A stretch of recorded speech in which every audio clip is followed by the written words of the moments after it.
ఇక మొన్నటిదాకా తెలంగాణ మీరు అది చేయలేదు ఇది చేయలేదు అంటుంటే సప్పుడు కూడా చేస్తలేరేందని అనుకున్నాం. కానీ ఇక ఉన్నాయి లేని అన్ని బయట పెట్టిండు ఓ మంత్రి, మళ్ళీ గరమైంది ఇంకో మంత్రి మీద.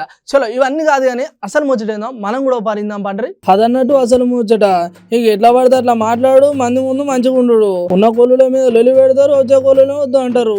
ఇక ఆయన ఒకటికొకటి చెప్పుకుంటూ వచ్చాడు మంత్రి కేటీఆర్ సారు. మళ్ళీ ఇక్కడ సార్ మొత్తం గరమైంది ఎవరి మీద కాదుల్లా, బీజేపీ కేంద్ర మంత్రి కిషన్ రెడ్డి సార్ మీద. ఆయన ఎట్లా రాజీనామా చేయడు, మరి నేను చేసినా అని తప్పులే అంటారు. మరి నేను చేసిన తప్పని పబ్లిక్ చెప్తే నేను ఇప్పుడే రాజీనామా చేస్తా అని చెప్పుకుంటూ వచ్చాడు మంత్రి కేటీఆర్ సారు.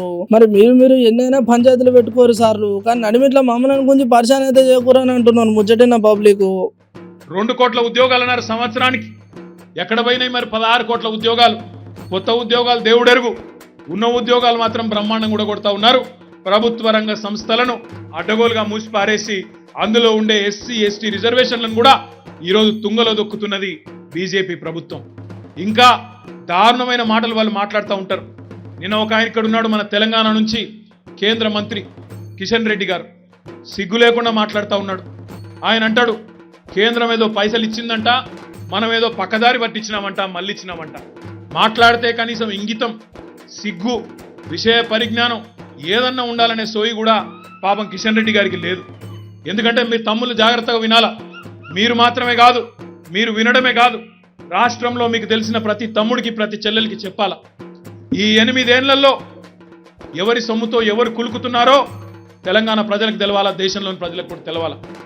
ఈ 8.5 ఏళ్లలో తెలంగాణ రాష్ట్రం ఏర్పడ్డ తర్వాత పోయిన మార్చి కాడికే మనం తెలంగాణ ప్రజలుగా ప్రత్యక్ష పన్నుల రూపంలో, పరోక్ష పన్నుల రూపంలో మనం కేంద్ర ప్రభుత్వానికి మొత్తం కట్టింది 3,68,000 కోట్ల రూపాయలు. ప్రత్యక్షంగానో పరోక్షంగానో అంటే ఇన్కమ్ ట్యాక్స్, జీఎస్టీ, ఇతరత్ర అన్నీ కలిపితే 3,68,000 కోట్ల రూపాయలు మనం కేంద్ర ప్రభుత్వానికి నరేంద్ర మోడీకి కట్టినాం. మరి మనకెంత వచ్చింది వెనక్కి తిరిగి అంటే మనం 3,68,000 కోట్ల రూపాయలు కడితే మనకు తిరిగి వచ్చింది కేవలం 1,68,000 కోట్ల రూపాయలు మాత్రమే. అంటే ఎంత ఇంకా మనకు బాకీ ఉన్నారు వాళ్ళు? ఇంకా 2 లక్షల కోట్లు మనకే వాళ్ళు బాకీ ఉన్నారు.